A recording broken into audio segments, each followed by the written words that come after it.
We are looking at how to pronounce these words and more confusing vocabulary, including medical terms, the name of this disorder or condition. Let's break down the pronunciation. Impediment, okay, 4 syllables. Impediment. Stress on the second syllable on the pe syllable. Both British and American English have similar pronunciations here. Impediment.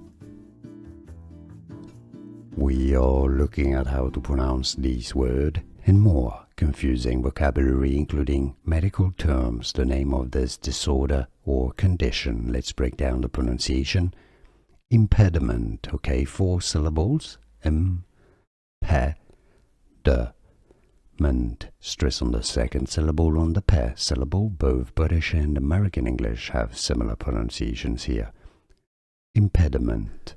Here are more videos on how to pronounce more confusing words and names too many mispronounced. Like this video if you found it useful. I appreciate your support. I'll see you soon and thanks for watching.